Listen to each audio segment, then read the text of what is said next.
میں مبلغ بنوں سنتوں کا، خوب چرچا کروں سنتوں کا، ہو کرم بہر خاک مدینہ۔ الحمدللہ رب العالمین، والصلاة والسلام علی سید المرسلین، اما بعد فاعوذ باللہ من الشیطان الرجیم، بسم اللہ الرحمن الرحیم۔ الصلاة والسلام علیک یا رسول اللہ وعلی آلک واصحابک یا حبیب اللہ۔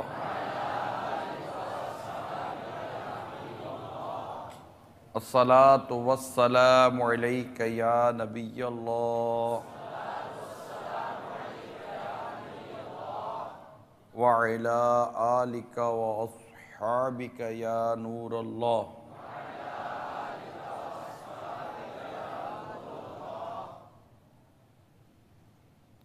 فرمان مصطفیٰ صلی اللہ تعالی علیہ وآلہ وسلم ہے، تم اپنی مجلسوں کو مجھ پر درود پڑھ کر آراستہ کرو۔ تمہارا درود پڑھنا قیامت کے روز تمہارے لیے نور ہوگا۔ صلو علی الحبیب صلی اللہ تعالی، توبو الی اللہ استغفر اللہ، صلو علی الحبیب صلی اللہ تعالی۔ نیت المؤمن خیر من عملہ، مسلمان کی نیت اس کی عمل سے بہتر ہے۔ اللہ کی رضا پانے اور ثواب بڑھانے کے لیے آئیے پہلے کچھ اچھی نیتیں کر لیتے ہیں۔ یاد رکھیے میٹھے اسلامی بھائیوں، نیت یہ دل کے ارادے کو کہتے ہیں۔ اگر نیت اچھی ہوئی تو ثواب بھی ملے گا۔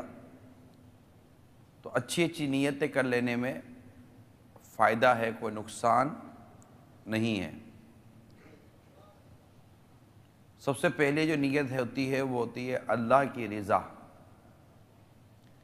یعنی اللہ کی رضا پانے کے لیے میں بیان میں شریک رہوں گا۔ اللہ کی رضا یہ سب سے پہلے ہوتی ہے۔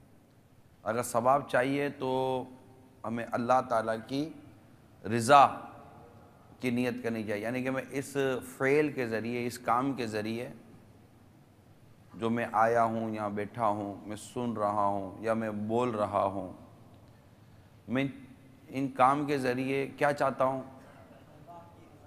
کیا چاہتا ہوں؟ اللہ کی رضا، کہ میرا اللہ مجھ سے راضی ہو جائے، میرا رب مجھ سے راضی ہو جائے، میرا پالنے والا، زندگی اور موت کا جو مالک ہے وہ مجھ سے راضی ہو جائے۔ بس یہ نیت بنانے کی عادت پیدا کرنی پڑے گی۔ ہماری عموماً نیتوں میں ملاوٹ ہوا کرتی ہے، یا ہم زبان سے کہتے ہیں اللہ کی رضا کے لیے، لیکن حقیقت یہ ہے کہ اس نیت کی گہرائی اور اس نیت کے اندر موجود جو سبق ہے شاید اس سے ناواقفیت بھی ہوتی ہوگی کہ یہ کیا، یعنی جب اللہ کی رضا کے لیے جب کوئی کام کیا جاتا ہے نا، تو پھر عموماً اس میں آنے والی تکالیف پر بھی آدمی واویلا نہیں کرتا، اور بہت ساری اس کی سوچ، اس کا مزاج، اس کا انداز تبدیل ہو جاتا ہے جب بندہ اللہ کی رضا کے لیے کرتا ہے، اللہ کی رضا کے لیے کہیں جاتا ہے۔ آپ کسی کو اللہ کی رضا کے لیے نیکی کی دعوت دے رہے ہیں، اب وہ آپ کی نیکی کی دعوت سے راضی نہیں ہو رہا، وہ آپ جس کو آپ نیکی کی دعوت دے رہے ہیں وہ مان نہیں رہا ہے، سن نہیں رہا ہے، مگر آپ کی جو نیت ہے نا وہ تھی اللہ کی رضا، آپ اس کو نیکی کی دعوت دیتے ہوئے بھی آپ کی نظر اللہ کی رضا پر ہے، کہ اللہ تو راضی ہوگا نا. تو آپ جب اس کو نیکی کی دعوت دے رہے ہیں، وہ قبول کرے یا نہ کرے. اگر اللہ نے قبول کر لیا آپ کے نیکی کی دعوت کا دینا تو وہ آپ کو ثواب دے گا، وہ ہم کو ثواب دے گا، اور ثواب دے گا، نیکیاں ملیں گی، اور نیکیوں کی قدر قیامت کے دن ہوگی. جب ماں بیٹے کو اور بیٹا ماں کو، باپ بیٹے کو، بیٹا باپ کو ایک نیکی دینے کے لیے تیار نہیں ہوگا، اس روز پتہ چلے گا کہ نیکی کی قدر و قیمت کیا ہے، نیکی کی اہمیت کیا ہے. آج ہم بڑے مطلب کہ وہ اپنے کوئی خاصی انداز میں نیکی چھوڑ دیتے ہیں. نیکی کے کام چھوڑنا یہ بہت بڑی بے وقوفی ہے. بلکہ میں تو یہ عرض کروں گا میرے میٹھے اور پیارے اسلامی بھائیو، نیکی کا کام کا چھوٹ جانا ہے نا، یہ بہت بڑا الارم ہے، بہت بڑا الارم ہے، بہت بڑی خطرے کی گھنٹی ہے. نیکی کا کام چھوٹ جانا، کسی کا درس دیتا دیتا چھوٹ گیا، کوئی بیان کرتے کرتے چھوٹ گیا، کسی کی نیکی کی دعوت کے ٹھیک ٹھاک دورے ہوتے تھے وہ کم ہو گئے یا وہ چھوٹ گئے، کسی کا علاقائی دورہ برا نیکی کی دعوت چھوٹ گیا، کسی کے مدنی قافلے جیسے کم ہو جائیں، کسی کے مدنی انعامات پر عمل کرنے کا معاملہ کمزور پڑ جائے، کوئی قرآن پاک کی تلاوت کرتا تھا تلاوت کرنا کم ہو جائے، کوئی پہلی صف کا نمازی تھا تو صف پہلی کے بجائے پیچھے آ جائے، کوئی جماعت سے نماز کا پابند تھا تو اس کی جماعتیں چھوٹنی شروع ہو جائیں، کوئی روزانہ کم از کم 313 بار درود شریف پڑھتا تھا وہ درود شریف پڑھنا اس کا کم ہو جائے، تسبیحات کا اس کا معمول تھا تسبیحات اس کی کم ہو جائیں، وہ دعا میں روتا تھا اب رونا اس کا رک جائے یا کم ہو جائے یا بند ہو جائے، وہ آگے آ کر نیکی کی دعوت سنا کرتا تھا، اجتماع میں اول تاکہ شرکت کرتا تھا، اب ایسا نہیں کر پاتا، پیچھے رہ گیا ہے. تو یہ جو پیچھے ہٹ رہا ہے نا، جیسے کالج اور یونیورسٹی کے جو اسٹوڈنٹس ہوتے ہیں جن کا مطلب کہ وہ پریکٹس ہوتی ہے فرسٹ آنے کی، اسکول کے جو لڑکے ہوتے ہیں اسٹوڈنٹ ہوتے ہیں جن کی پریکٹس ہوتی ہے فرسٹ آنے کی، تو جب وہ 400 میں سے 350 نمبر لاتے تھے، 375 نمبر لاتے تھے، تو جیسے ہی ان کے نمبر 325 ہوتے ہیں، 320 ہوتے ہیں، 300 ہوتے تو فوراً گھر میں 1 گھنٹہ بجتا ہے اور وہ رزلٹ دیکھ کر کہتے ہیں کہ یہ کیا ہو گیا ہے یا نہیں ہے. اب یہ ڈیفینیٹلی بات ہے کہ اس سے جتنی محنت کی تھی اس کے تو اس کو نمبر ملے، قطع نظر اس سے کہ چیکنگ کیا ہوئی نہ ہوئی نہیں ہوئی. ایک ایگزامپل دے رہا ہوں میں، ایک مثال دے رہا ہوں آپ کو، ٹھیک ہے نا. تو فوراً اس کو نظر آ جاتا ہے کہ یار یہ کیا ہو گیا. ایک شخص جب دکان کھولتا ہے دکان بند کرتا ہے، تو جب دکان بند کرتا ہے میں نے مارکیٹ میں دیکھا ہے کہ بعض لوگ روزانہ کی سیل اور یہ سب لکھتے ہیں، خرچے لکھتے ہیں، ایک ڈائری کا پیج ہوتا ہے، اور جب رات کو جاتے ہیں تو لکیریں مارتے ہیں، پھر دیکھتے ہیں کہ آج کیا مطلب کہ ہم نے کمایا. روز کا 500 روپے کا خرچہ تھا تو آج 1000 روپے کمائے نہیں کمائے، 500-700 روپے کمائے یا نہیں کمائے. تو دیکھتے ہیں یار آج 300 روپے کمایا تو 200 روپے جیب سے گئے. تو وہ جیسے ہی دیکھتے ہیں کہ ایک دن کہ یار یہ 500 کی جگہ پر 300 روپے کا نفع کیسے ہوا، تو اگلے دن وہ اپنے آپ کو درست کرتے ہیں. ان کی مطلب کہ وہ اب یہ کیا کریں گے، یہ نہیں کہ اس کی وجہ سے 300 روپے ہوا، اس کی وجہ سے 200 روپے ہوا. وہ اگر کرتے بھی تو ان کا اپنا معاملہ ہے، لیکن کچھ بھی یہ الارم بجتا ہے اندر میں نا، ایک گھنٹی بجتی ہے کہ یار یہ کیا ہو گیا. اگلے دن میں 200 روپے کل کے کور کرنے اور 500 روپے تو 700 روپے اس کو اگلے دن کمانے ہوتے ہیں. اسی طرح اسٹوڈنٹ کو اگلے سیمسٹر کے اندر، اگلے ایگزامینیشن کے اندر، اگلے ٹیسٹ کے اندر اس نے اپنے نمبر کو کور کرنا ہوتا ہے. یہ ساری چیزیں دنیا کے اندر لوگ دیکھتے ہیں، حالانکہ وہ بیمار بھی ہو جاتے ہیں، بیماری کی وجہ سے کاروبار کم ہو جاتا ہے، بیماری کی وجہ سے نمبر کم آ جاتے ہیں، لیکن اگلے سیمسٹر یا اگلے ایگزامینیشن کے اندر اگلے روز وہ اپنی اس لاس کو کور کرنے کی پوری کوشش کرتے ہیں نہیں کرتے. یہ بتائیے اس سے کس کا اتفاق ہے؟ مانتے ہیں آپ کہ ہاں یار ایسا ہوتا ہے. لیکن جب نیکی کی دعوت کی بات آتی ہے اس وقت جو لاس ہو گیا ہوتا ہے، نقصان ہو گیا ہوتا ہے، اس کو کور کرنے کی سوچ کیوں پیدا نہیں ہوتی؟ جیسے بزرگوں کے واقعات میں نے پڑھے کہ کسی وجہ سے اگر اس دن کے اوراد و وظائف یا اس روز کی تلاوت ان کی کم ہو جائے کسی بھی وجہ سے، تو وہ اگلے روز اس کی پچھلی پوری کرتے تھے۔ اگر کوئی روز کے مثال کے طور پر 1.5 رکوع 1.5 پارہ قرآن پڑھتا تھا، اور کسی روز اس نے 1 پارہ پڑھا بزرگ نے، تو اگلے روز وہ 2 پارے پڑھتے تھے، 1.5 اس دن کا، آدھا پچھلا۔ اپنا لاس کور کرنے کی مینٹلٹی تھی۔ تو اپنے نقصان کو محسوس کرنا پہلی بات،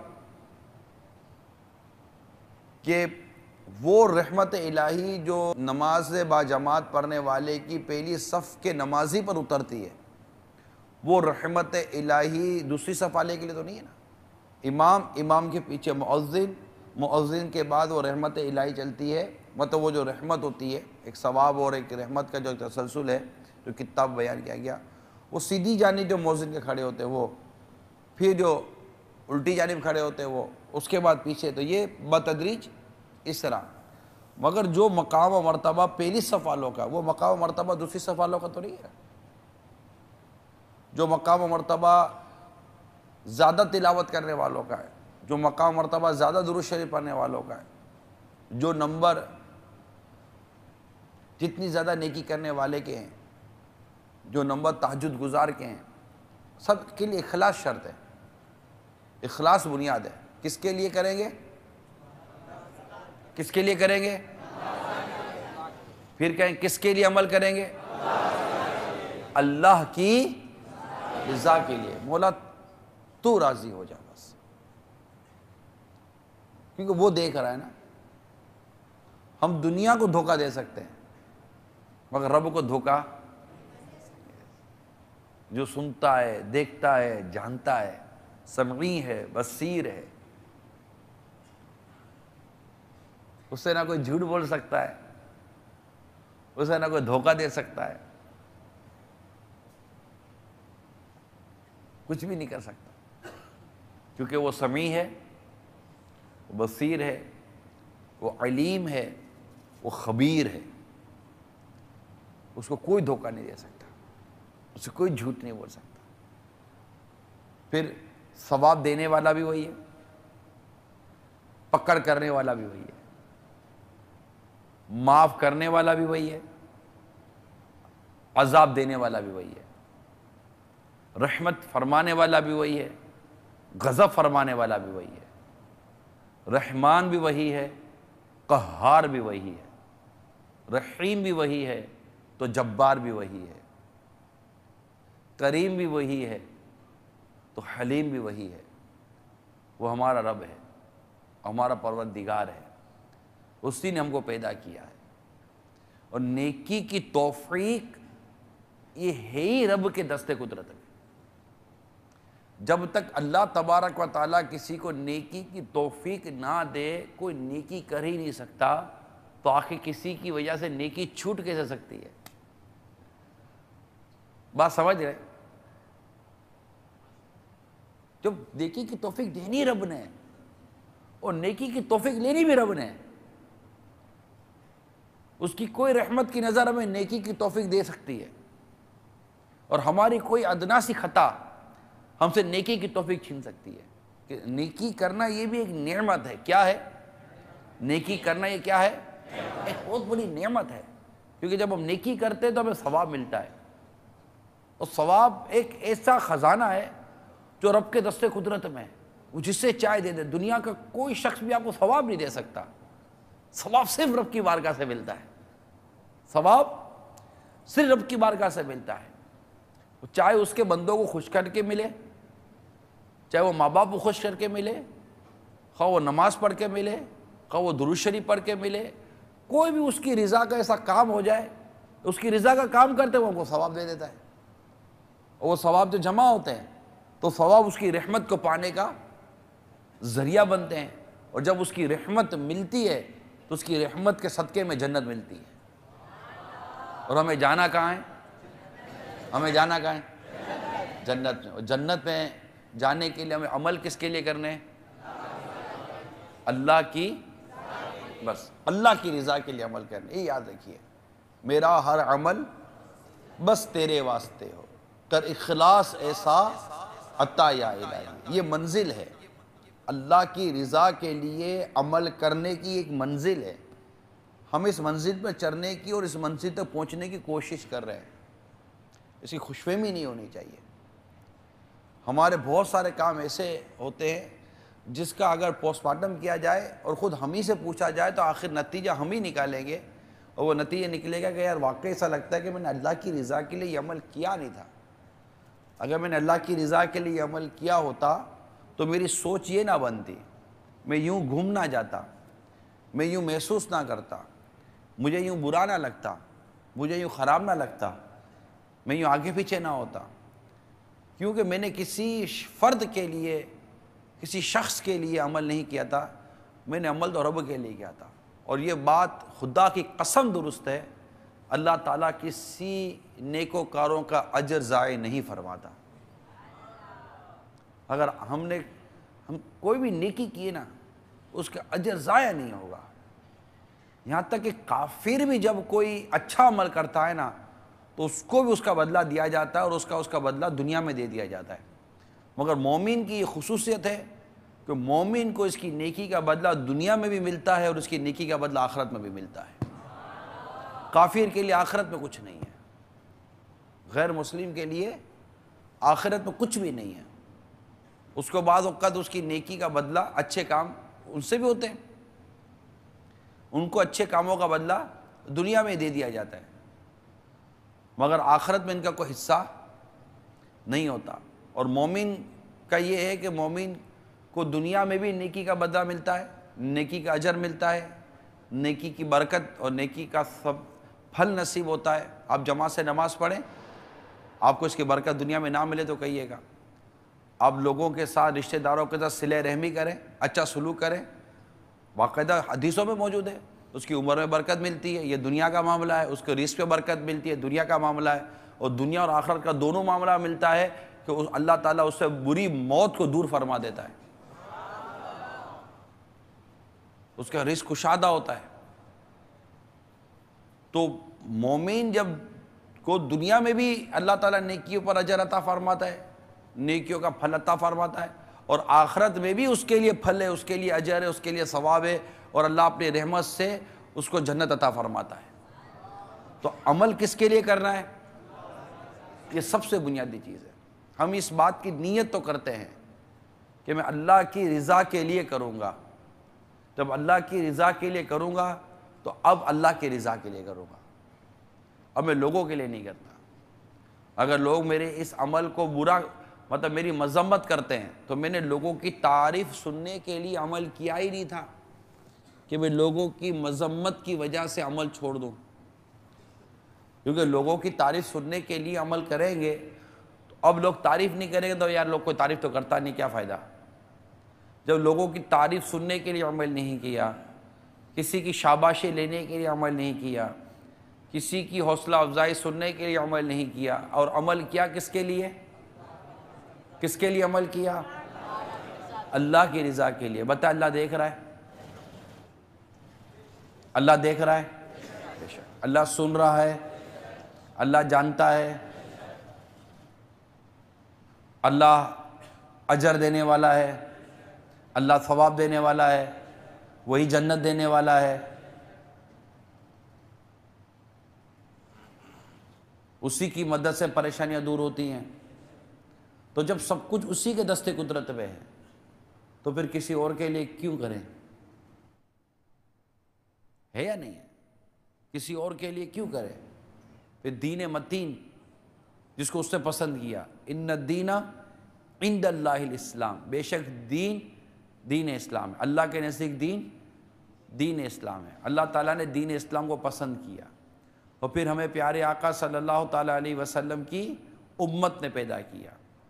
اللہ تبارک و تعالیٰ نے اپنی رضا اور اپنی محبت پانے کے بھی ہمیں طریقہ کار ارشاد فرمائے. مثال کے طور پر قرآن میں خود رب کی محبت پانے کا، رب کی رضا پانے کا طریقہ، قل ان کنتم تحبون اللہ فاتبعونی یحببکم اللہ، اے حبیب تم کہہ دو اگر تم اللہ سے محبت کرنا چاہتے ہو تو میری اطاعت کرو، اللہ تم سے محبت کرے گا۔ یعنی سرکار صلی اللہ تعالیٰ علیہ وسلم کی اطاعت و فرما برداری میں رب کی رضا اور رب کی محبت چھپی ہوئی ہے۔ خدا کی رضا چاہتے ہیں دو عالم، خدا چاہتا ہے رضا محمد۔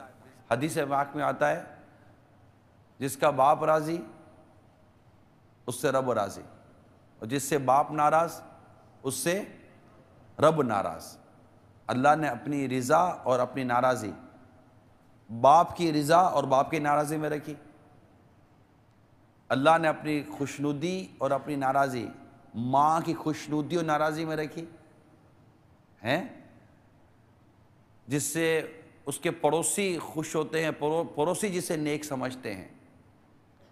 حدیثوں کے مضامین کے مطابق جو جب دنیا سے جاتا ہے اور جب اسے لوگ نیک سمجھتے ہیں، لوگ کہتے ہیں یہ جنتی ہے، تو جس سے مخلوق خوش ہوتی ہے، مخلوق راضی ہوتی ہے، مخلوق جس کی نیکی اور پرہیزگاری کی گواہی دیتی ہے، اچھا ہونے کی گواہی دیتی ہے، اس کے لیے جنت ہوتی ہے،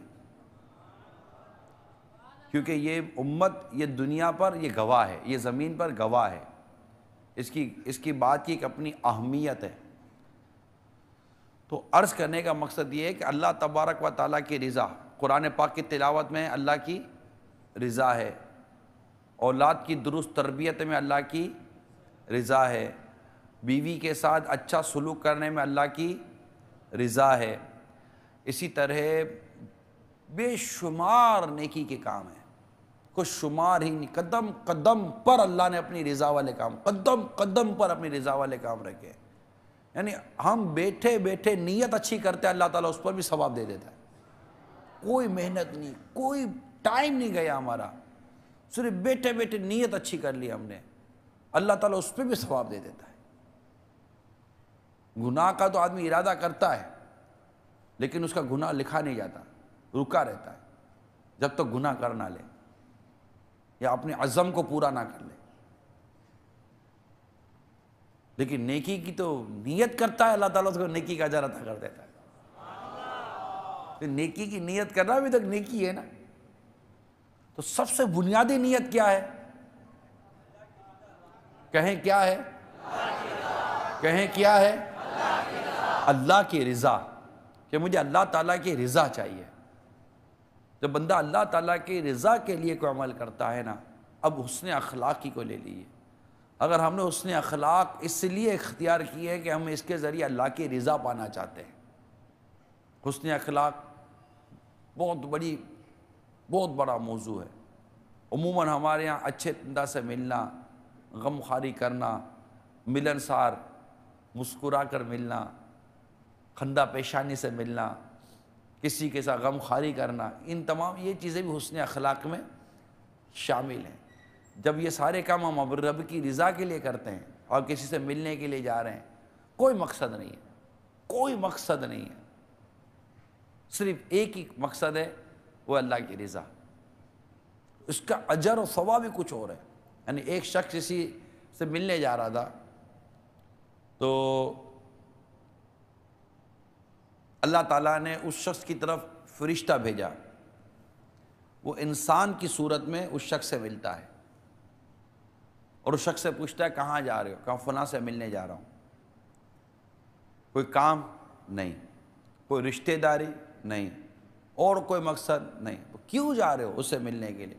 کہ اللہ کی رضا کے لیے۔ کس کے لیے ملنے جا رہا ہوں؟ اللہ کی رضا کے لیے۔ وہ فرشتہ کہتا ہے کہ خوشخبری ہے تیرے لیے، مطلب میں پوری حدیث کا خلاصہ عرض کر رہا ہوں، خوشخبری ہے تیرے لیے کہ مجھے اللہ تعالیٰ نے تیری طرف بھیجا، اور تیرا یہ عمل کہ تو صرف رب کی رضا کے لیے اپنے بھائی سے ملنے جا رہا ہے، اللہ تعالیٰ کو تیرا عمل اس قدر پسند آیا کہ اللہ تعالیٰ نے تجھ پر جنت واجب کر دی ہے۔ جنت واجب کر دی ہے۔ تو رب کی رضا کے لیے اللہ کی رضا کے لیے جب آپ کوئی کام کریں گے نا، اس کے لیے بہت خوبصورت سی ایک بات سامنے آتی ہے کہ جب بندہ پھر اس بات کی پرواہ نہیں کرتا کہ کون دیکھ رہا ہے اور کون نہیں دیکھ رہا، کون سن رہا ہے اور کون نہیں سن رہا، کسی کو پتہ ہے اور کسی کو نہیں پتہ، وہ چاہتا ہی نہیں ہے کہ مطلب خالی میری یہ کوئی فضیلت یا میری کوئی شہرت کی بات یا میری کوئی ایسی عزت کی بات اس کو پتہ چلے۔ عموماً یہی ہوتا ہے کہ یار کوئی ہمارے کسی کام سے کوئی فرق پڑ جاتا ہے، کسی میں کوئی نمازی بن جاتا ہے، کوئی نیکی کا کام اچھا ہو جاتا ہے، تو ہماری خواہش ہوتی ہے کہ یار اس کو بھی پتہ چلے، اس کو بھی پتہ چلے۔ کوئی جھوٹے بہانے ادھر ادھر کی ترکیب بنا کر، کوئی ادھر ادھر نیت کھینچا کر SMS کر دیا، یہ کر دیا، وہ کر دیا، میل فارورڈ کر دی کہ یار یہ میری بہار آئی ہے۔ اب یہ بہار آئی ہے، میں نے آپ کی بہار پڑھ لی، میں نے واہ ہی کہنا ہے نا، میں نے کیا کہنا ہے؟ واہ کیا بات ہے یار آپ کی، یہی کر رہے اور کیا کروں گا میں کیا؟ لیکن اس میں ایک ڈر ہے کہ اگر یہاں پر حب جا ہوئی یا اللہ نہ کرے کوئی دکھاوا ہوا یا کوئی اور فاسد یا باطل نیت ہوئی، تو وہ اجر جو اس عمل سے رب کی بارگاہ سے ملنا ہے وہ اجر ضائع نہیں ہو سکتا، ہو سکتا ہے نہیں ہو سکتا، کیونکہ جس رب نے ثواب دینا ہے، اس عمل پر جس رب نے جنت دینی ہے، اس عمل پر جس رب نے اپنی رحمت سے ہم پر اپنا کرم فرمانا ہے، وہ رب تو جانتا ہے نا کہ تم نے کیا کیا، تم نے کتنوں کو بے نمازی کو نمازی بنایا، تم نے کتنوں کو نیک بنایا، تم نے کتنے غیر مسلم مسلمان کیے، وہ تو رب تو جانتا ہے نا، تو ثواب تو رب دے گا نا۔ آخر لوگوں کو بتانے پر کیا؟ اگر ہم تنہائی میں بیٹھے اکیلے بیٹھے ہیں تو آخر اکیلے میں قرآن کھولنے کا کیوں جی نہیں چاہتا؟ لوگوں کے بیچ میں قرآن کھولنے کا جی کیوں چاہتا ہے؟ اکیلے میں اوراد و وظائف، درود شریف، اشراق و چاشت و اوابین وغیرہ پڑھنے کا جی نہیں چاہتا، لوگوں کے بیچ میں کیوں چاہتا ہے؟ اکیلے میں نگاہیں نیچی رکھنے کی یا اس طرح کی کوئی اور نیکی کی مقاصد کے تحت یا نیکی پانے کے تحت اچھی اچھی نیتوں کے ساتھ ان اعمال کو بجا لانے کا ذہنی بندہ لوگوں میں کیوں بنتا ہے؟ گھر کے اندر مسکراہٹ اور حسن اخلاق کا مظاہرہ نہیں ہوتا تو عام لوگوں میں کیوں ہوتا ہے؟ سنت کے مطابق تمام ترکیبیں لوگوں میں ہوتی ہیں، اکیلے میں کیوں نہیں ہوتی؟ بہت سارے سوال ذہن میں پیدا ہوں گے جب ہم اپنے اس نیت کو درست کرنے کو، یہ بھی نیت درست کرنے کی حاجت ہے، کون سی؟ کہ میرا ہر عمل بس تیرے واسطے، اس نیت کو درست کرنے کی حاجت ہے۔ نیت تو کرتے رہیں گے ہم، با تکلف نیت کریں گے، مگر واقعی اس نیت کو درست کرنے کی حاجت ہے۔ یہ ایک بہت بڑی منزل ہے، یہ ایک بہت بڑا مقام ہے، یہ ایک بہت بڑی پہچان ہے، یہ ایک بہت بڑی معرفت ہے جس کو واقعی ایک مسلمان کو سمجھنے کی ضرورت ہے۔ اگر مسلمان اس بنیادی بات ہی کو نہ سمجھا کہ میرا ہر عمل بس تیرے واسطے، یہ بنیادی بات ہے، بہت بنیادی بات ہے۔ گھر سے نکلتے وقت، باہر جاتے وقت، کام پر جاتے وقت، شادی سے پہلے، شادی کے بعد، بچوں سے پہلے، بچوں کے بعد، ماں باپ کے ہوتے، ماں باپ کے بعد، نماز کے پہلے، نماز کے بعد، نماز کے اندر، عبادت کے اندر، معاملات کے اندر، عقائد کے اندر، اخلاقیات کے اندر، ہر حوالے سے ہمیں غور ایک بات پر کرنا ہے کہ میرا یہ عمل اللہ کے لیے ہے یا نہیں ہے۔ میں نے امامہ باندھا، اللہ کے لیے باندھا؟ کس کے لیے باندھا؟ اگر رب کی رضا کے لیے باندھا ہے تو میں قریب ہوں یا دور ہوں؟ امامہ باندھنا سرکار کی سنت ہے صلی اللہ تعالیٰ علیہ وسلم، ہے یا نہیں ہے؟ امامہ باندھنا کس کی سنت ہے؟ سرکار صلی اللہ تعالیٰ علیہ وسلم کی سنت ہے۔ ہم نے امامہ باندھا اس نیت سے، جس نے امامہ باندھا اس نیت سے کہ میں اللہ کی رضا کے لیے نبی کی سنت پر عمل کر رہا ہوں، میں اللہ کی رضا کے لیے نبی کی سنت پر عمل کرتے ہوئے داڑھی رکھ رہا ہوں، میں اللہ کی رضا کے لیے عمل کر رہا ہوں۔ اب جب اللہ کی رضا کے لیے اس نے وہ عمل کرنے کی کوشش کی، اس عمل کرنے پر وہ آمادہ ہوا، وہ عمل کرنے والا بن گیا، اب وہ کہیں بھی ہے، اللہ کی رضا تو اس کے ساتھ ساتھ ہے نا، اللہ تو اسے دیکھ رہا ہے نا، یعنی اس نے فلاں منصب کے لیے، فلاں ذمہ داری کے لیے یا فلاں کسی اور مقصد کے تحت کوئی ملاوٹ نہیں ہے اس کی نیت میں، کوئی کسی قسم کی ملاوٹ نہیں ہے، خالص ہے وہ۔ خالص سمجھتے دودھ خالص کیسے ہوگا؟ کہ اس میں پانی کے قطرہ بھی نہ ڈالا جائے، خالص ہے وہ، بالکل خالص، اس میں کوئی ملاوٹ نہیں ہے اس کی، اس نیت میں، اس کے عمل میں. اور وہ جہاں بھی ہے، جدھر بھی ہے، جس رب کے رضا کے لیے اس نے عمل کیا، وہ رب تو اس کو ہر وقت ہر گھڑی اس جگہ پر دیکھ ہی رہا ہے نا، اس کی نظر سے کوئی اوجھل ہو ہی نہیں سکتا. تو پھر آخر کیا بات ہے کہ ہم کوئی عمل کرتے کرتے جب ہمارا عمل چھوٹ جاتا ہے، ہمارا عمل کم ہو جاتا ہے، ہم اس عمل سے پیچھے چلے جاتے ہیں، تو ہمارے ذہن اور دماغ کے اندر ایک گھنٹی نہیں بجتی، یار یہ کیوں ہو گیا، کہ اللہ ناراض تو نہیں ہو گئے میرے سے. ہم صرف اس پر غور کرنا شروع کرتے ہیں نا، اللہ ناراض تو نہیں ہو گیا میرے سے، اچھا خاصا میں تہجد کے لیے اٹھتا تھا، آج کیا ہو گیا یار. اب بندہ یوں بیٹھ کر غور کرے، کیا ہو گیا، کسی کی دل آزاری تو نہیں کر دی تھی میں نے، کوئی شبے والی چیز یا حرام چیز کھا تو نہیں لی ہے یار، کوئی چگلی تو نہیں ہو گئی میرے سے، بدگمانی تو نہیں ہو گئی ہے، کسی کی غیبت تو نہیں کر بیٹھا تھا میں. اب سوچتا رہے بھائی کوئی تو وجہ ہے نا، آخر یہ اتنی بڑی سعادت جو تہجد کی تھی میری چلی گئی، آج میں نہیں اٹھ سکا، اس کی کوئی تو وجہ ہوگی، اس وجہ پر غور کرے اور اللہ تعالیٰ کے حضور گر گرا کر دعا کرے، یا اللہ یہ تہجد کی نعمت تیرے کرم سے ملی، تیری قسم میرا کوئی حصہ نہیں ہے اس میں، میرا کوئی کردار نہیں ہے، یہ تیری رحمت سے ملی، یہ تلاوت کی سعادت تیری رحمت سے ملی، یہ اوراد و وظائف درود شریف پڑھنے، نماز با جماعت پڑھنے، اور یہ ساری عبادتیں اور جو کچھ نیکیاں کر پاتا ہوں مولا صرف تیری رحمت سے ہے، میرا کوئی عمل نہیں ہے. یہ نیکی چھٹتی نظر آ رہی ہے، یہ جاتی نظر آ رہی ہے، میرے گناہ معاف کر، میری خطائیں معاف کر، مجھ سے درگزر فرما، اور مجھ سے یہ سعادت چھین مت مولا. اللہ کے حضور دعا کرے، گر گرا کر دعا روز کرے. کتنے بزرگوں کے میں جو کہہ رہا ہوں، کتنے بزرگوں کے واقعات ملتے ہیں اس موضوع کے اوپر. صرف ایک بدگمانی کی وجہ سے ایک بزرگ کی 40 دن تک تہجد کی نماز، وہ 40 دن تک تہجد کی نماز سے محروم کر دیے گئے، ایک بدگمانی. نہ جانے ہم تو کتنی بدگمانیاں کرتے ہیں، کوئی ہمارے خلاف سازش کرے یا نہ کرے، ہم بدگمانیاں کرتے رہتے ہیں کہ یہ ہمارے خلاف ہی سازشیں کرتا رہتا ہے، یہ ہمارے خلاف ہی باتیں کرتا رہتا ہے، یہ ہمارے خلاف ہی پلاننگ بناتا رہتا ہے. ارے کیا ضرورت ہے، تم نے اپنے آپ کو اتنا بڑا کیوں سمجھ لے کہ تمہارے خلاف کوئی سازشیں بھی کرے گا؟ کیا اہمیت ہے، کیا اوقات ہے، کیا حیثیت ہے تمہاری؟ مطلب میں یہ بولوں یار میرے خلاف کوئی سازش ہو رہی ہے، اس کا مطلب میں کوئی امپورٹنٹ آدمی ہوں نا. ایک عام آدمی کے خلاف تھوڑی کوئی سازش ہوتی ہے، عام آدمی کے خلاف کوئی تھوڑی پلاننگ ہوتی ہے. تو میں اپنے بارے میں گویا کہ اتنا بڑا بن گیا میرے خلاف کوئی سازش ہوں گی، کیا سازش ہوگی؟ سیدھی سیدھی آ کر تم سے بات کر لے گا، کیا بگاڑ لو گے کسی کا؟ بات سمجھانے کے لیے عرض کر رہا ہوں میں. کیوں سازش ہوگی تمہارے خلاف، کیوں پلاننگ ہوگی تمہارے خلاف؟ دنیا میں اور کو کام ہے یا نہیں ہے کہ تم ہی رہ گئے کہ لوگ تمہارے پیچھے پڑے ہوئے ہیں؟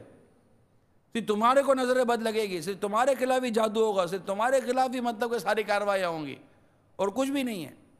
اس طرح کی جب سوچ ہم پیدا کریں گے تو انشاءاللہ تبارک و تعالی ہمیں ہماری خطائیں، ہمیں ہماری غلطیاں، ہم پر ہمارے گناہ، اس کا دروازہ کھولے گا. اور خوش نصیب ہے وہ شخص جس پر اللہ تبارک و تعالیٰ اس بات کا دروازہ کھول دے کہ اس کو اس کے عیب نظر آئیں. یہ یاد رکھیے گا، یہ کتابوں میں لکھی یہ بات ہے. وہ انسان بڑا خوش قسمت ہے، وہ انسان بڑا خوش بخت ہے جس پر اللہ تبارک و تعالیٰ اس کے عیبوں کے دیکھنے کا دروازہ کھول دے. کیونکہ عموماً ہماری نظر دوسروں کے عیبوں پر پڑی ہے. ہم جب کسی امام کے پیچھے نماز پڑھتے ہیں تو ہم اپنی قراءت پر امام کی قراءت کو چیک کر رہے ہوتے ہیں، نہ کہ امام کی قراءت سے اپنی قراءت چیک کر رہے ہوتے ہیں کہ یار میری نماز صحیح ہے یا نہیں ہے، میری قراءت صحیح ہے یا نہیں ہے. ہم ہمیشہ دوسروں کی چیکنگ میں ہی لگے ہوئے ہیں کہ وہ یوں کر رہا ہے، وہ یوں کر رہا ہے، وہ یوں کر رہا ہے، وہ یوں کر رہا ہے. پھر اگر وہ شخص کوئی ناجائز و حرام کام نہیں کرتا، نارمل سا مطلب کوئی ایسے کام چھوڑ دیتا ہے جس کام کے چھوڑنے میں اس کی کوئی شرعی گرفت نہیں ہے، ہم بیٹھ کے اس کی شرعی گرفت کر رہے ہوتے ہیں، ہم بیٹھ کے اس پر تبصرے کر رہے ہوتے ہیں. اور جبکہ اس نے جو کام چھوڑا اس پر تو اس کی کوئی شرعی گرفت تھی نہیں، لیکن ہم جو اس پر تبصرہ کر رہے ہیں نا، ہم پر شرعی گرفتیں شروع ہو گئی۔ تو اس طرح کے بہت سارے افعال ہم سے ہو جاتے ہیں۔ ایک بزرگ رحمت اللہ تعالیٰ علیہ غلطی سے ایک کھجور اپنی سمجھ کھا لی، کئی دنوں تک ان کو نماز کی لذت چلی گئی۔ تو یہ غور کرنے کی بات ہے کہ نماز کی لذت چلا جانا، یقین مانیے سوچنے کی باتیں عرض کر رہا ہوں میں، صرف ایک تبصرہ اور فلسفہ نہیں ہے، یہ سوچنے کے لیے میں عرض کر رہا ہوں کہ میں نے جو کتابوں میں نماز کی لذت پڑھی، میں نے کتاب میں جو قرآن کی لذت پڑھی ہے، میں نے کتاب میں جو سجدوں کی لذتیں پڑھی ہیں، میں نے کتاب میں جو ذکر و اذکار کی لذتیں پڑھی ہیں، میں نے کتاب میں جو درود شریف کی لذتیں پڑھی ہیں، میں نے کتابوں میں جو تقوی اور پرہیزگاری کی لذتیں جو پڑھی ہیں، ان کے کرنے والوں کے جو مزے پڑھے ہیں، ان کے کرنے والوں کی جو کیفیتیں پڑھی ہیں، یار وہ لذتیں، وہ کیفیتیں، یہ سب کہاں ہیں؟ کر تو میں بھی رہا ہوں، متقی تو میں بھی کہلاتا ہوں، پرہیزگار تو میں بھی کہلاتا ہوں، عاشق رسول تو میں بھی کہلاتا ہوں، بہت کچھ تو میں بھی کہلاتا ہوں، لیکن میں خود سے تو پوچھوں یار لوگ تو، اب میں خالی اسی لذت میں پڑ گیا ہوں کہ مجھے لوگ نیک سمجھیں، یہ بھی ایک لذت ہے، مجھے پرہیزگار سمجھیں، یہ بھی لذت ہے، مجھے لوگ مان سمان عزت دیتے، یہ بھی ایک لذت ہے نا۔ میں کیا ان لذتوں میں اتنا کھو گیا کہ ان عبادتوں کی لذت کو ہی بھول گیا جس عبادت کا حسن ظن رکھ کر مجھے لوگ عزت و شہرت دے رہے ہیں، مان و منصب دے رہے ہیں؟ میں اس لذت پہ چلا گیا اور اس لذت کو بھول گیا جو اصل میں اللہ کی رضا پانے والی لذت تھی، بلکہ میں اس لذت میں چلا گیا جو اللہ کی بارگاہ سے دور کرنے والا راستہ ہے۔ پھر ایسے شخص کا نام نیکوں کی لسٹ میں نہیں، ایسے شخص کا نام منافقوں کی لسٹ میں لکھا جاتا ہے۔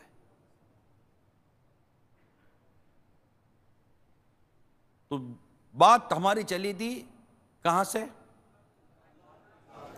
کہ اللہ کی رضا کے لیے نیت ہم نے کرنی تھی کہ میں اللہ کی رضا کے لیے عمل کروں گا، اور جو اللہ کی رضا کے لیے عمل کرتا ہے اس کا عمل لوگوں میں ہو یا اکیلے میں ہو، اس کا عمل ایک سا رہتا ہے۔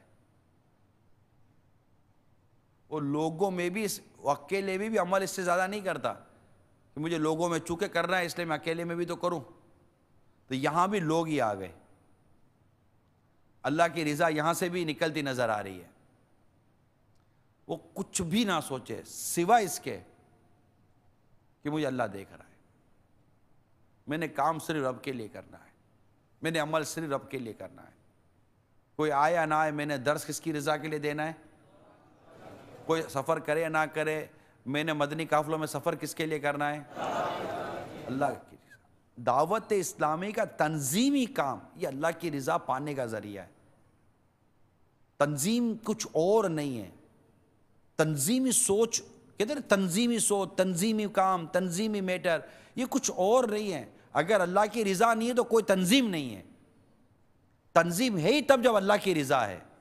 اگر اس امر میں اللہ کی رضا لینا چاہتے ہو تو تنظیم ہے، تب دعوت اسلامی ہے۔ تنظیم کچھ اور نہیں ہے۔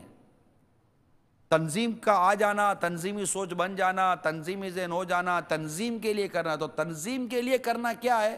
اللہ کی رضا کے لیے۔ اگر صرف تنظیم اللہ کی رضا کے علاوہ تنظیم کا کوئی کام کیا تو وہ کام اللہ کی رضا کے لیے نہیں کیا تو وہ کام کیا فائدہ دے گا آپ کو اور مجھے؟ بھائی میری تنظیمی ذمہ داری ہے کہ میں اس وقت آ کر بیان کروں، تو میں کیوں آیا ہوں؟ کیا تنظیمی ذمہ داری کیوں ہے؟ اور میں نے تنظیمی ذمہ داری کیوں قبول کی؟ چلو بھائی مجھے کسی نے تو کام دیا نا، یہ میں نے تنظیمی ذمہ داری کیوں قبول کی ہے؟ اسی لیے نا کہ میں اس کے ذریعے اللہ کی رضا پاؤں، اور تو کچھ نہیں ہے۔ پھر اس کے جتنے بھی تقاضے ہیں، اس کے جتنے بھی ضروریات ہیں، اس کی جتنی بھی اہمیت ہے، اس کے جو اصول ہیں ان پر میں عمل پیرا ہونے کی کوشش کروں گا اور عمل کروانے کی کوشش کروں گا۔ لیکن میری ذمہ داری کی اصل وجہ یا میری ذمہ داری قبول کرنے کی اصل وجہ یا تو اگر شہرت ہے یا عزت ہے یا منصب ہے کہ رب کی رضا ہے۔ اگر رب کی رضا ہے تو پھر بندہ عمل کرتا ہے، بس اس کو نتیجہ ملے یا نہ ملے وہ نیکی کی دعوت عام کرتا ہے۔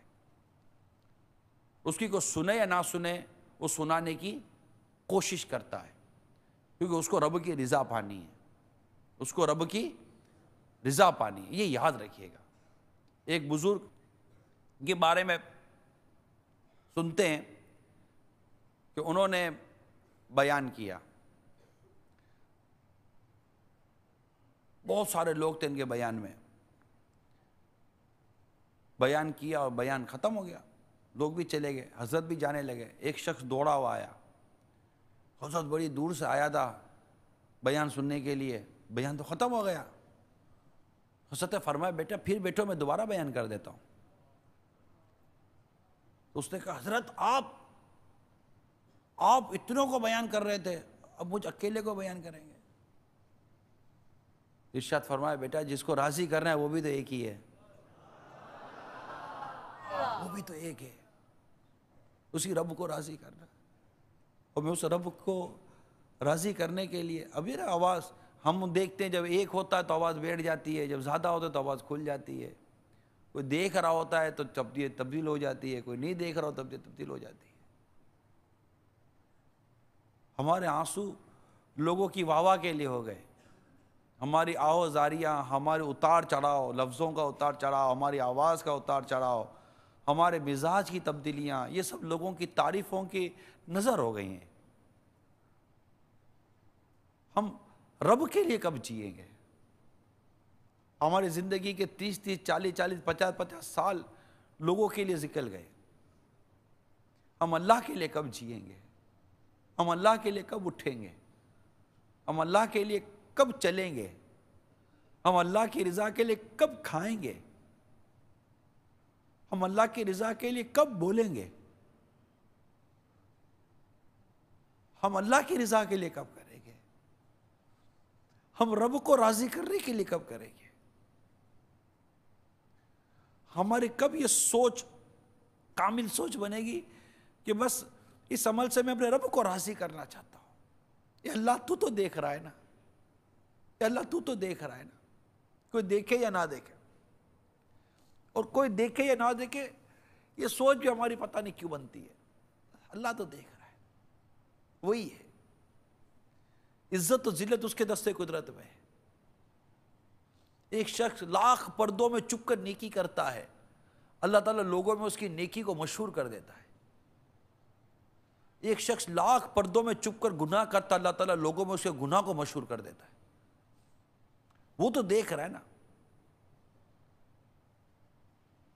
کہ جو چیز چھپتی ہے تو چھپانے والا رب ہے، اگر وہ کھل جاتی ہے تو کھولنے والا بھی رب ہے۔ ہم تو نرے محتاج ہیں، نرے لاچار ہیں۔ ہمارے تو پیٹ میں گھر پر ہو جائے تو ہم پڑ جاتے ہیں، ہمارے سر میں درد ہو جائے تو ہم سو جاتے ہیں، ہماری آنکھیں ساتھ نہ دیں تو ہم کچھ بھی نہیں کر سکتے، ہماری زبان ساتھ ہے تو کچھ نہیں کر سکتے۔ زبان بولتی ہے کہ اس رب نے اس کو بولنے کی طاقت دی ہے، آنکھ دیکھتی ہے اس سے اس کو دیکھنے کی طاقت دی ہے، کان سنتے ہیں کہ اس سے سننے کی طاقت دی ہے، دماغ کام کر رہا ہے کہ اس سے کام کرنے کی اس کو طاقت دی ہے، پاؤں چل رہے ہیں کہ اس سے اس کو چلنے کی طاقت دی ہے۔ ہمارے کب پاؤں بند ہو جائیں، کب ہاتھ رک جائے، کب کس پر فالج کا اٹیک ہو جائے، کب کوئی ہارٹ اٹیک ہو جائے، کب کون اندھا ہو جائے، کب کون بیرا ہو جائے، کب کون گنگا ہو جائے، کب کوئی محتاج ہو جائے، چلتے چلتے کس کے ساتھ کیا آفت آ جائے، کیا مصیبت، کیا پریشانی آ جائے، ہم کچھ بھی نہیں جانتے۔ ہم نرے محتاج، اس رب کے محتاج بندے ہیں۔ اس کے سوا کوئی نہیں ہے جو ہم کو رزق دے، کوئی نہیں ہے جو بیماروں کو شفا دے، ارے کوئی نہیں ہے اس کے سوا جو گناہوں کی مغفرت کر دے۔ قرآن واضح طور پہ کون ہے جو تمہارے گناہ معاف کرے سوائے اللہ کے؟ سوائے اللہ کے کوئی نہیں ہے جو ہمارے گناہ معاف کر سکے۔ اس رب کریم، اس پیارے اللہ کے لیے عمل کریں جو باوجود اتنی نافرمانیوں کے ہم کو رزق دے رہا ہے، باوجود اتنی نافرمانیوں کے وہ ہمیں رسوا اور ذلیل نہیں ہونے دیتا، باوجود اتنی نافرمانیوں کے ہمیں محتاج نہیں کرتا ہے۔ ہمیں ہوا مل رہی ہے، پانی مل رہا ہے، بھوک لگتی تو کھانا مل جاتا ہے، پیاس لگتی تو پانی مل جاتا ہے، کھانا کھاتے ہیں، ہضم ہو جانے کی طاقت کسی میں بھی نہیں ہے کہ وہ اپنا کھانا ہضم کر سکے۔ جب تک اللہ تبارک تعالیٰ کو حکم نہیں ہوگا تمہارا کھانا ہضم نہیں ہو سکتا۔ تم نے پانی پیا، جب تک اللہ کو حکم نہیں ہوگا پانی باہر نکل بھی نہیں سکتا۔ یہ پانی اندر ہی رک جائے، اس کی تکلیف کو کون نہیں سمجھ سکتا۔ یہ کھانا اندر رک جائے نہ نکلے، تو جب یہ کھانا باہر نہیں نکلتا کھانے کے بعد، اس کی تکلیف وہی سمجھتا ہے جس کا کھانا اندر رک گیا۔ پانی اندر رک گیا، اس کی تکلیف وہی سمجھ سکتا ہے جس کا پانی اندر رک گیا۔ اور پانی نہیں رکتا، اور بغیر کسی سوچ سمجھ کے اچانک وہ پانی نکلتا رہتا ہے باہر، اس کی تکلیف بھی وہی سمجھتا ہے، بیٹھے بیٹھے پیشاب نکل جاتا ہے یا نہیں ہے؟ یہ وقت پر نکلتا ہے، وقت پر نہیں نکلتا۔ یہ پیشاب کے نکلنے سے پہلے ایک سوچ ذہن میں پیدا ہوتی ہے کہ مجھے پیشاب کا خیال آتا ہے، پھر میں جا کر ایک پراپر جگہ پر جا کر میں پیشاب کرتا ہوں، ورنہ کتنوں کا پیشاب بستر پر نکل جاتا ہے، پتہ بھی نہیں چلتا ہے یا نہیں ہے؟ اللہ تعالیٰ نے اتنی نعمتوں سے نوازا ہے، اس کی اتنی رحمتیں، اتنی کرم نوازیاں ہیں۔ جب سونے لگتے تو نیند آ جاتی ہے، یقین مانیے، جس کو نیند نہیں آتی اس سے پوچھو کہ نیند کی نعمت کیا ہے، جو اٹھنے کے بعد بھی ایسے ہی ہوتے جیسے سوئے نہیں تھے۔ اتنی نعمت اس رب نے دی ہے، ہم اس رب کی نافرمانی کریں، درست نہیں ہے۔ اس رب کو راضی کرنے والے کام کریں، اور اپنے ہر عمل میں ہم اپنے رب کی رضا کو لائیں، صرف رب کی رضا کو لائیں، کہ میرا عمل صرف اللہ کی رضا کے لیے ہونا چاہیے۔ یہ فیضان ریاض الصالحین ہے نا، یہ کتاب، اس میں نیتوں کا شروع میں باب ہے۔ اگر ہم اس میں نیتوں کے باب کو پڑھیں نا، اب جیسے کہ میں نے یہ صفحہ کھولا اور میرے سامنے لکھا ہوا ہے اخلاص اور نیت کا بیان، اس کا پہلا بیان ہی یہی ہے، اس کا مطالعہ ضرور کریں۔ اب اللہ کرے کہ ہم مطالعہ کرنے والے بن جائیں، اسٹڈی کرنے والے بن جائیں۔ جو پڑھتے نہیں ہیں نا، ان کو اس کے مطابق سمجھ ہی نہیں پڑتی کہ یہ ہے کیا۔ اب آپ دیکھیے، حدیث میں سناتا ہوں آپ کو، اسی فیضان ریاض الصالحین کے صفحہ نمبر 28 پر یہ حدیث لکھی ہوئی ہے۔ نبی پاک صلی اللہ تعالی علیہ وسلم نے ارشاد فرمایا، بروز قیامت کچھ مہر بند صحیفے اللہ کی بارگاہ میں نصب یعنی پیش کیے جائیں گے، مہر بند۔ تو اللہ تبارک و تعالیٰ فرشتوں سے فرمائے گا، یہ چھوڑ دو اور یہ قبول کر لو، یہ چھوڑ دو اور یہ قبول کر لو۔ فرشتے عرض کریں گے، یا رب تیری عزت کی قسم، ہم تو اس میں خیر ہی دیکھتے ہیں۔ اللہ تعالیٰ جو سب سے زیادہ جاننے والا ہے، ارشاد فرمائے گا، یہ اعمال میرے غیر کے لیے کیے گئے تھے، آج میں وہی عمل قبول کروں گا جو میری رضا کے لیے کیے گئے تھے۔ یقین مانیے، یہ بہت غور کرنے کی، بالخصوص دعوت اسلامی کا مدنی کام کرنے والے، ذمہ دار، نگران، مبلغ، بیان کرنے والے، دعا کرنے والے، ذکر کرنے والے، نیکی کی دعوت دینے والے، مدنی مشورہ کرنے والے، شعبہ جات دیکھنے والے، شعبہ جات سنبھالنے والے، ہر ایک کے لیے، یعنی جتنی بڑی ذمہ داری ہے نا، اتنا ہی زیادہ اس پر غور کرنے کی ضرورت ہے، کیونکہ وہ اپنی ذمہ داری کو پورا کرنے کے لیے وقت کی بھی قربانی دیتا ہے، گھر بار کی قربانی دیتا ہے، مال و دولت کی قربانی دیتا ہے، کاروبار کی قربانی دیتا ہے، ساری قربانیاں دیتا ہے، آرام تک کی قربانیاں دیتا ہے۔ مگر تم خدا کی قسم کھا کر بولو یار، یہ ساری قربانیاں دینے کے بعد میں جب رب کے حضور میرے اعمال پیش ہوں اور میرے اعمال کو یہ کہہ کر نکال دیا جائے گا یہ میرے لیے نہیں تھے، کتنی بڑی محرومی ہے یار، ہر اس شخص کے لیے جس کا عمل یہ کہہ کر نکال دیا گیا کہ یہ میرے لیے نہیں، اور اللہ جانتا ہے کہ یہ عمل اس کے لیے ہے یا نہیں ہے۔ ایک بزرگ رحمت اللہ تعالی علیہ کپڑا بناتے تھے، اور بہت خوبصورت، اور اپنی ساری کاریگری جس کو کہتے ہیں نا مہارت، ساری مہارت اس کپڑے کو، اس کی خوبصورتی اور اس کی بناوٹ اور اس کی مضبوطی میں آپ نے صرف کر دی، ساری اپنی صلاحیتیں اس میں صرف کر دی، اور اپنے طور پر ایک بہترین چیز بنا کر بازار میں دکاندار کے پاس لائے۔ دکاندار نے جب دکاندار ہوتا ہے، یاد رکھیے گا، دکاندار بہت تجربہ کار ہوتا ہے، بہت زیادہ تجربہ کار ہوتا ہے دکاندار کیا، ایک اپنے، کیونکہ وہ روز کا روز بیچ رہا ہوتا ہے نا، اور ہر طرح کا مال بیچ رہا ہوتا ہے۔ جب اس کے ہاتھ میں وہ چیز آئی تو دکاندار نے اس کو الٹ پلٹ کے دیکھا، کہا کہ اس کی قیمت اتنی ہے، کم قیمت لگائی۔ مثال کے طور پر وہ سمجھتے تھے کہ یہ 1000 روپے کا بکے گا تو اس کو 100 روپے قیمت لگا دی۔ وہ یار یہ تو اتنا قیمتی ہے، تو اس نے اس میں سے اپنے دیکھیں اس میں یہ بھی کمزوری ہے، اس میں یہ بھی کمزوری ہے، اس میں یہ بھی کمزوری ہے، کئی قسم کی کمزوریاں اس کپڑے سے نکال کر اسے بتا دی۔ بس وہ کمزوری سننا تھا کہ وہ بزرگ رو پڑے۔ جو بزرگ روئے نا، اس پر اس دکاندار کو بڑی حیرت ہوئی، کہا حضرت آپ ناراض ہو گئے، اب رو کیوں رہے؟ میں قیمت بڑھا دیتا ہوں بھائی۔ حضرت نے فرمایا تو کیا سمجھتا ہے تیری قیمت کم کرنے پر میں رو رہا ہوں؟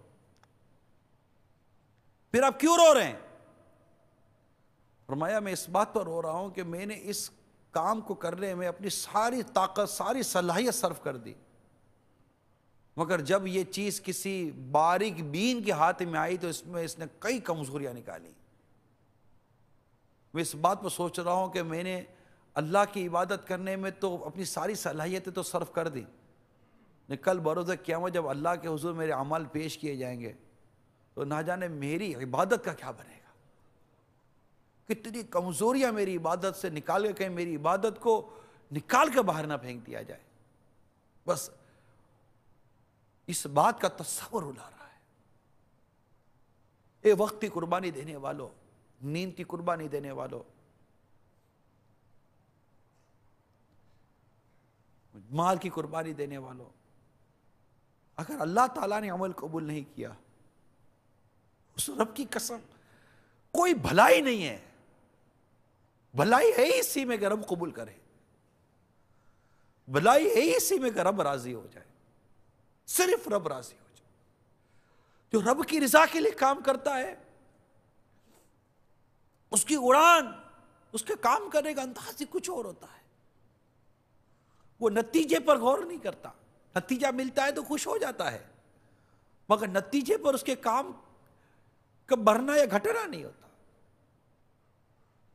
حضرت نوح علیہ نبینا وعلیہ السلام نے کم و بیش سارے 900 برس تک تبلیغ دین فرمائی، نتیجہ نہیں نکلا جیسا 100 آدمی بھی مسلمان نہیں ہوئے تھے، کام روکا نہیں، کا عمل جاری رہا، یہاں تک عذاب الہی آ گیا۔ تو کرنے والے کام کرتے ہیں، خلفائے راشدین کام کرتے چلے گئے، کرتے چلے گئے، اللہ کی رضا کے لیے بڑھتے چلے گئے۔ اسلام کی راہ پر قربان ہونے والے صحابہ کرام کام کرتے چلے گئے، خود امام حسین رضی اللہ تعالیٰ عنہ کربلا کے میدان میں کام کرتے چلے گئے۔ نتیجہ کیا؟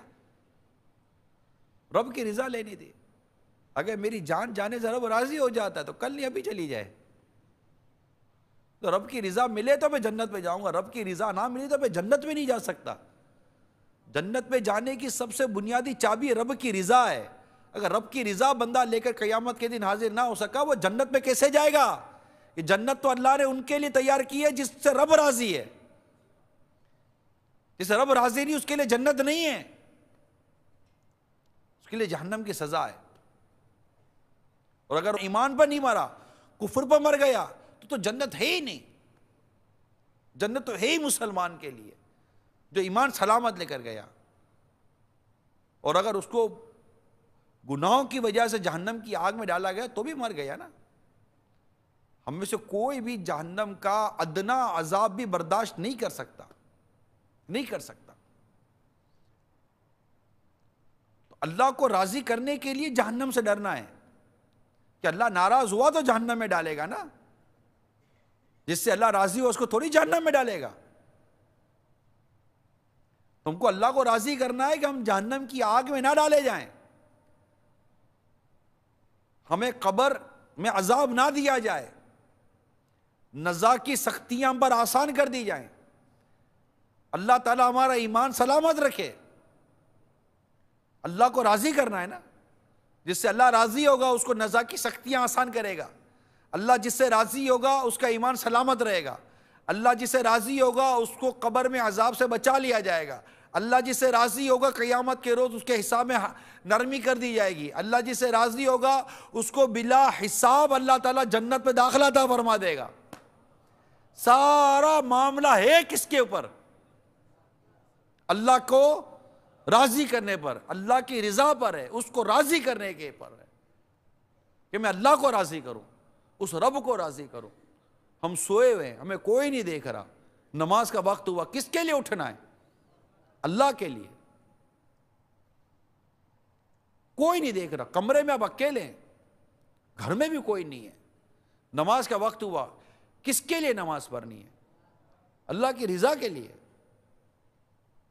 کہ میری نماز نہ چھوٹ جائے یار۔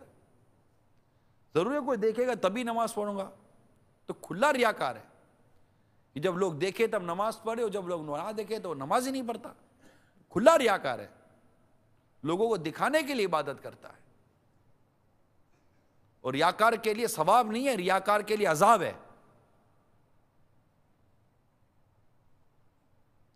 تو قیامت کے دن اسی کا عمل قبول ہوگا جو اللہ کی رضا کے لیے عمل کرے۔ جو اللہ کی رضا کے لیے عمل نہیں کرے گا اس کو ثواب نہیں ملتا۔ حضرت سیدنا ابو ہریرہ رضی اللہ تعالیٰ عنہ فرماتے ہیں، توریت شریف میں اللہ تبارک و تعالیٰ کا یہ فرمان لکھا ہے، جس عمل سے میری رضا مطلوب ہو وہ تھوڑا بھی زیادہ ہے، اور جس عمل سے میرے غیر کا قصد کیا گیا وہ زیادہ بھی تھوڑا ہے۔ بزرگان دین رحمہم اللہ المبین سے منقول ہے، اکثر چھوٹے اعمال کو نیت بڑا کر دیتی ہے، اور بہت سے بڑے بڑے اعمال نیت کی وجہ سے چھوٹے ہو جاتے ہیں۔ رب کریم اپنے کرم سے ہمیں اچھی اچھی نیت عطا فرمائے، اور ہمارا عمل صرف اللہ کی رضا کے لیے ہو جائے، اور ہم اس کی رضا کے لیے عمل کرتے کرتے دنیا سے اس کی رضا پاتے پاتے رخصت ہو جائیں۔ آمین بجاہ نبی الامین صلی اللہ تعالی علیہ وآلہ وسلم۔ صلو علی الحبیب صلی اللہ تعالی علی محمد۔ توبوا الی اللہ، صلو علی الحبیب صلی اللہ تعالی علی محمد۔ میں مبلغ بنوں سنتوں کا، خوب چرچا کروں سنتوں کا، ہو کرم بہر خاک مدینہ۔